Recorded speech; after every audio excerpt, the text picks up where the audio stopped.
Europe, and especially Germany, has often criticized Hungary's government. Our guest this week is Zoltán Balog, a minister in this government and a close associate of Prime Minister Viktor Orban. Hello. Hello to you.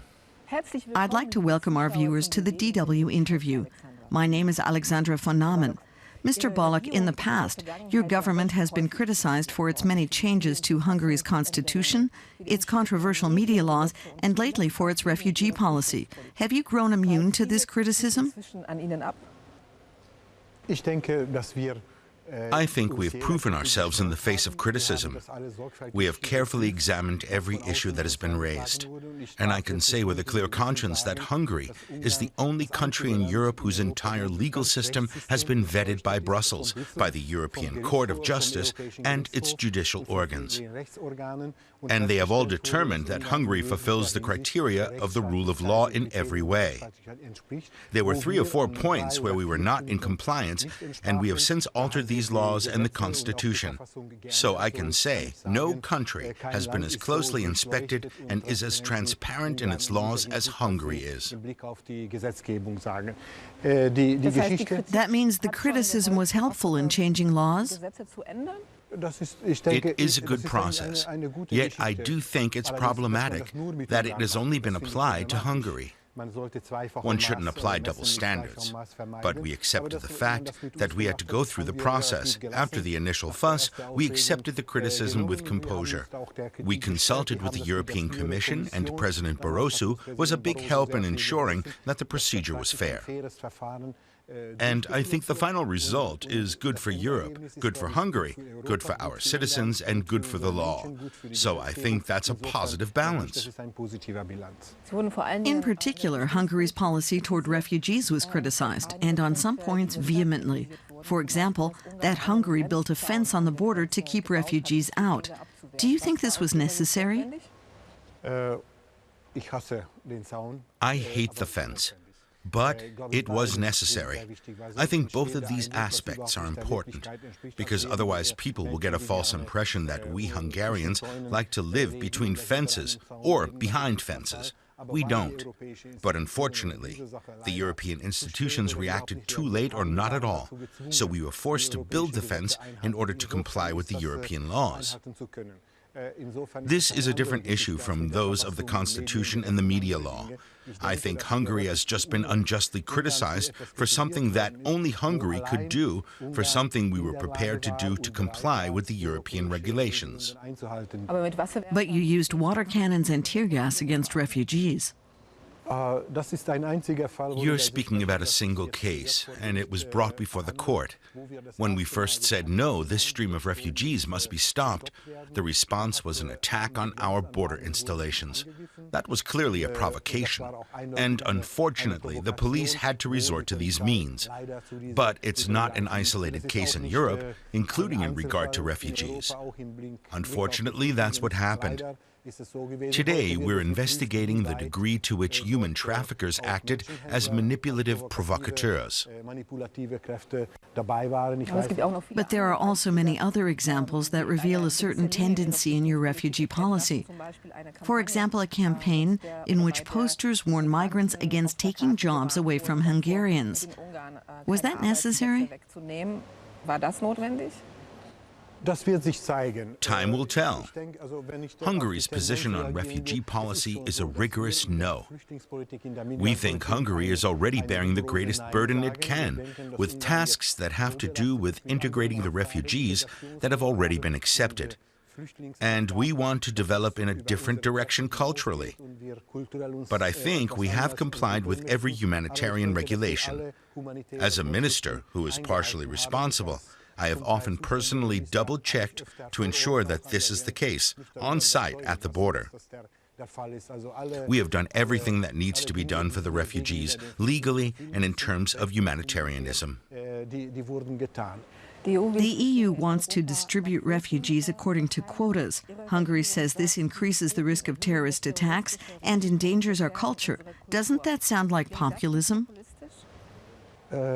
Maybe it still sounded like populism a year ago, but today we have the proof. An uncontrolled wave of migrants moved through Europe. Several 100,000 people moved through our country with its population of 9.5 million.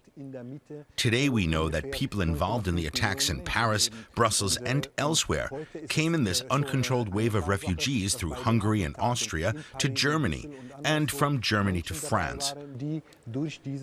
So I think, unfortunately, terrorism and migration are connected.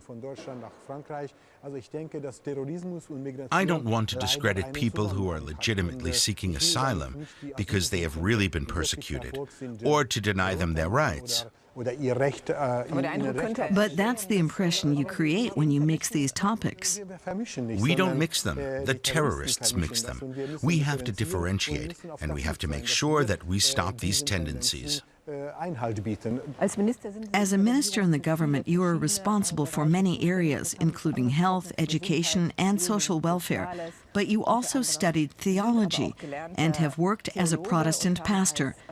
How do you reconcile Hungary's refugee policy with the commandment to love your neighbor and to help the weak? I think help should be given to everyone who needs individual help, not only as a minister, but also as a theologian and Christian. I have supported aid organizations in Hungary in carrying out their tasks. There is another area in which we have a conflict: the integration of the Roma. Hungary placed this task on the EU agenda in 2011 when we held the Council presidency. It is a task we have to perform. We have to do more to carry it out in Central and Eastern Europe, in Hungary, Romania, Slovakia, and the Czech Republic, in all these countries. But now Brussels says that the funds we have allotted for integrating the Roma should be divided and diverted to cover the refugees as well. This sends the wrong signal, and I think we have to set priorities and defend our ability to carry out the tasks we have already set ourselves. On the individual level, you're right. Christians can't turn away from the commandment to love their neighbor. But at the same time, the state has the task of protecting the security of its citizens.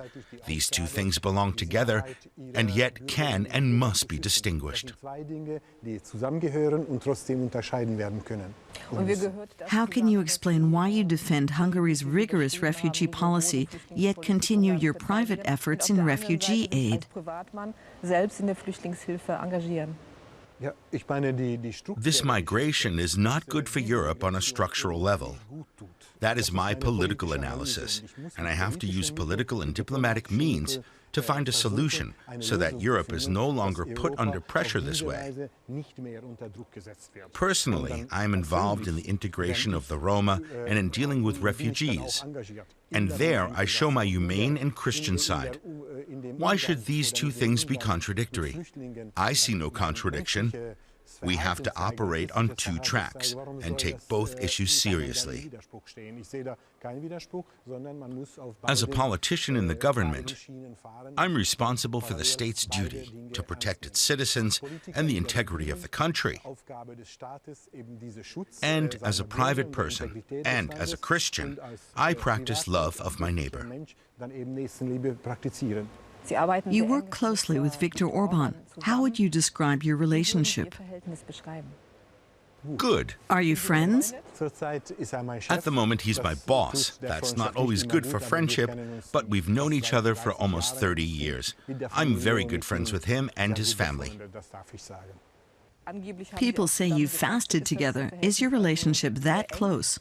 Yes, it is. Why do you like him? What I miss in Europe, and here I won't use the German word but the English one, is leadership. I think people have the right to be led in such a way that a clear stance can be recognized, that a leader finds clear words for their situation and for the future, as Viktor Orban does. I know him well as someone who, unlike the general opinion about him, can be persuaded by reasonable and good arguments and who can concede when he's persuaded.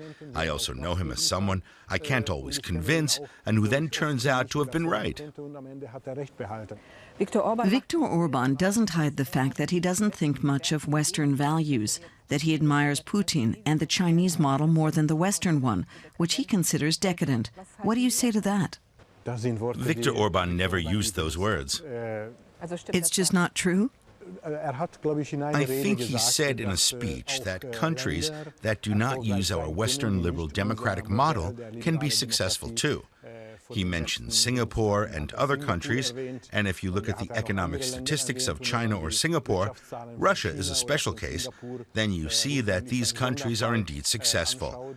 But he also always said that that cannot be a model for us in Europe because we're committed to democracy. We always end our DW interview with 3 unfinished sentences. Please complete them. First, I went into politics because... I wanted to represent the cultural values that preserved our country in the last 1,000 years, and particularly Protestantism, which preserved us in the last 500 years. What I like about Germany is... science and scholarship. I studied here. I enjoy German culture, Hölderlin and other poets, and the wonderful music of Johann Sebastian Bach. But I also like debating with some politicians here. The next time Germany's Chancellor Angela Merkel visits Hungary, I'll remind her of the times when she was still an East German girl, if I may call her this, who visited Hungary and bought milk and bread at a little corner stand on the banks of the Danube.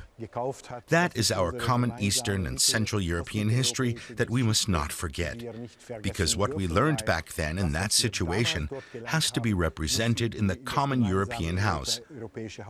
East and West in a new relationship, I think that's very important for the future. Mr. Balog, thank you. Thank you very much.